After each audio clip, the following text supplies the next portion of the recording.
Jujutsu Kaisen e Solo Leveling são dois dos principais animes da atualidade e isso constantemente gera discussões em torno dos seus personagens mais poderosos. De um lado Satoru Gojo e do outro Sung Jin-woo, dois dos mais poderosos personagens que já existiram na história dos animes. E nesse vídeo aqui a gente vai comparar os poderes dos dois até o momento atual dos animes, tá? Então Jujutsu Kaisen e Solo Leveling já terminaram as suas obras originais, o manhwa de Solo Leveling e o mangá de Jujutsu, mas aqui eu vou considerar o estágio dos dois nos animes, o que vai dar até uma favorecida pro lado do Gojo, porque o Gojo ele meio que já tá no seu auge, enquanto o Sung Jin-woo ainda vai ganhar uns poderes extremamente apelões pro futuro da obra, mas por conta disso também vai dar uma certa equilibrada na parada, porque o Sung lá no final do manhwa de Solo Leveling, ele vira praticamente uma divindade onipotente, onipresente, um bagulho muito foda. E aí seus geeks, tudo certo? Eu sou o Marcos Veloso e bora para um vídeo mais divertidinho, um vídeo aqui onde a gente vai lembrar das principais habilidades de Satoru Gojo e de Sung Jin-woo até o momento atual dos animes, né? Então da terceira temporada de Jujutsu Kaisen, antes do jogo do abate, e da segunda temporada de Solo Leveling, logo após o Sung derrotar o Beru, né? O último episódio de Solo Leveling vai chegar no dia que esse vídeo está sendo postado aqui no Crunchyroll, mas dali não muda muita coisa em relação aos poderes que o Sung Jin-woo adquire. Bom, chega de enrolação, então vamos começar com Satoru Gojo. Todo o poder dele vai me dar uma canseira danada. Você perde? Não viaja. Gojo é considerado o caçador Jujutsu mais poderoso da atualidade e ele também mudou o equilíbrio do seu universo. Assim como o All Might faz no universo de Boku no Hero, o Gojo, depois do nascimento dele, transformou a situação ali, ele virou completamente a balança, ele se tornou um caçador tão poderoso que as maldições meio que se escondiam, né? Elas deixaram de aparecer com medo de serem e de trombarem aí com o Gojo, porque elas não teriam nenhuma chance de vencê-lo. É muito interessante a gente ver como o anime posiciona o Gojo como o ser mais poderoso de todos.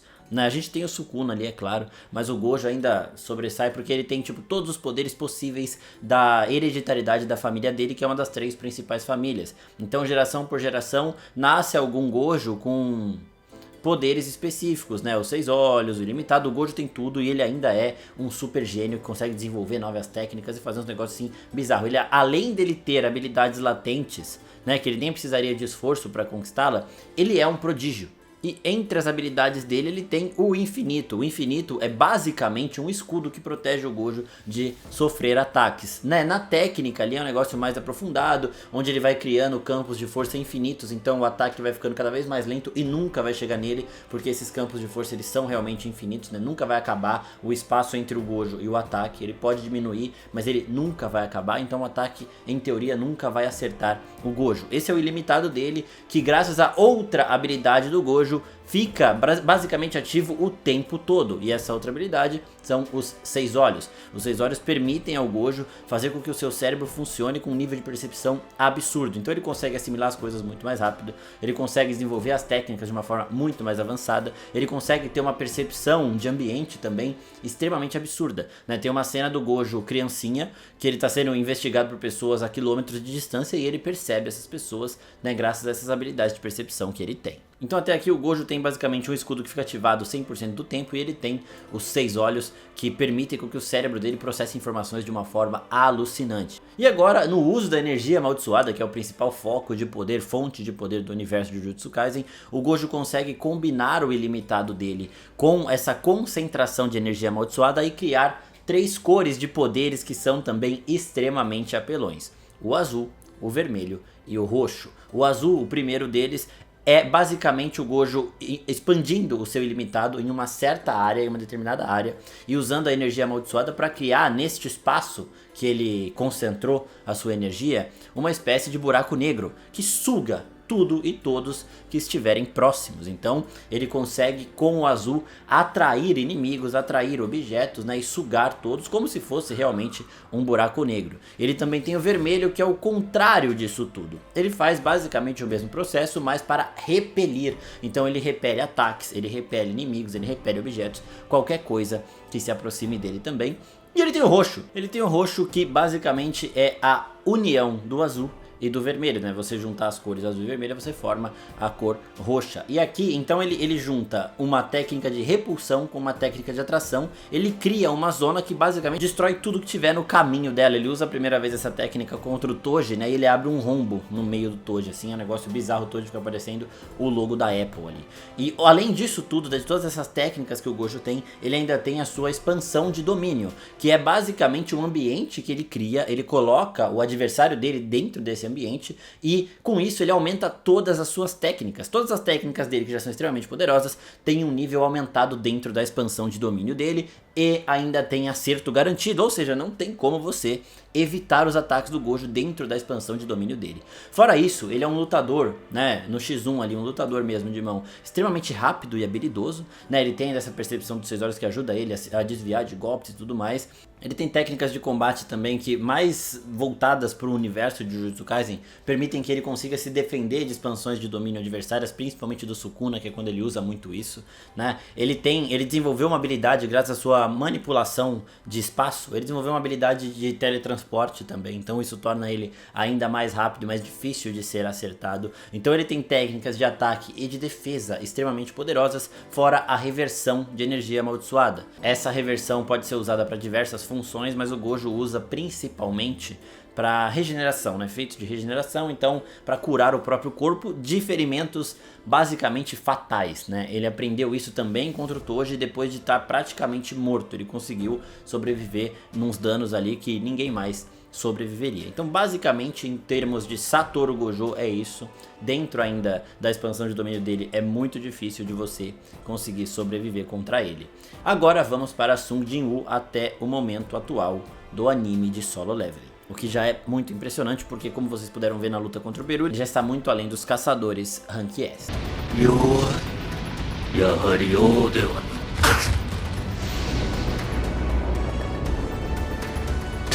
Primeiro de tudo, o Sung Jin-woo também é um lutador no mano a mano extremamente habilidoso. Ele tem técnicas de furtividade que permitem que ele apague completamente a presença dele, então ele pode chegar de surpresa. E a velocidade dos ataques dele também é surreal. Em termos de resistência também, ele tomou um soco do Beru sem nenhuma defesa. O Beru que estava matando as pessoas sem o maior esforço, né? Ele estava fazendo uma petelequinha dele, já arrancava um braço de alguém e tudo mais.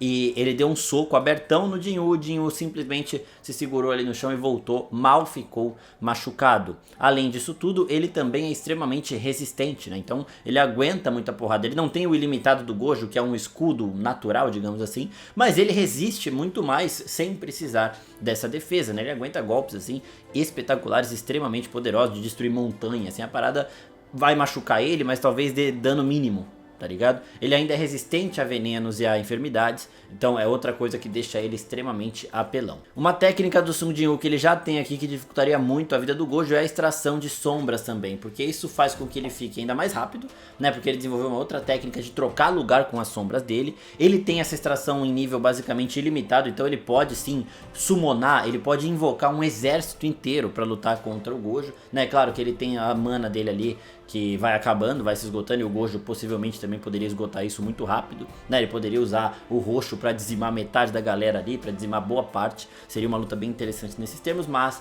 o Sung Jin-woo com isso, ele consegue extrair a alma, né, dos inimigos derrotados e fazer com que esses inimigos que estavam enfrentando ele se tornem agora servos leais, né? Então ele consegue assim adquirir sombras extremamente poderosas, generais extremamente poderosos, como é o caso, por exemplo, do Igris. Não vou falar muito das outras aqui para não ficar dando spoiler, mas ele tem umas sombras extremamente insanas.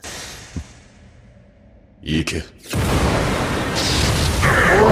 Dentro dessas sombras ele tem ainda essa habilidade que é também um teleporte, né? Porque ele tem um exército de sombra, ele pode espalhar elas, basicamente como funciona a habilidade do Minato e Naruto com as Shuriken, né? E o símbolo que ele deixa nelas, que ele deixa essa Shuriken plantada em outro país, ele pode aparecer lá a hora que ele quiser. No caso do Jin-woo também, ele pode plantar a sombra dele, uma das sombras dele, onde ele quiser, e ele pode trocar de lugar com essa sombra, então ele meio que se teletransporta. É outra habilidade que deixa o Jin-woo extremamente difícil de ser atingido. Se ele quiser fugir de algum lugar, caso ele precise fazer isso, ele tem como fazer. Fora as técnicas de batalha que o Jin-woo já adquiriu através do sistema que empodera ele, e dele poder subir de nível de forma ilimitada. Neste estágio atual que eu listei aqui dessas habilidades dos dois, O Jinwoo, neste momento, eu acredito que ele não vence o Gojo, mas no final do manhwa ele vai adquirir umas outras técnicas muito absurdas. Ele tem uma forma astral insana que deixa ele muito mais poderoso. Ele vira realmente uma divindade quase que onipresente e onipotente.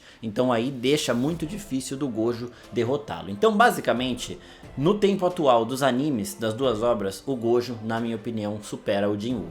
No final das duas obras, no final do manhwa de Solo Leveling e do mangá de Jujutsu Kaisen, o Gojo é superado pelo Sung Jin-woo, então o Sung vai chegar num ápice maior, né? Eu quero saber o que vocês acham disso tudo, quero saber também se vocês gostaram, se gostou se inscreve no canal, curte aqui, se ficou mais alguma dúvida, se eu esqueci de alguma habilidade importante que deveria ser citada aqui, comenta também pra gente poder chegar nessa conclusão e digam se concordam com isso, né? No momento atual dos animes, o Sung Jin-woo perde pro Gojo, no momento final das obras do mangá e do manhwa, o Sung vence o feiticeiro Jujutsu mais poderoso. É isso, pessoal. Muito obrigado. Até a próxima. Tchau, tchau.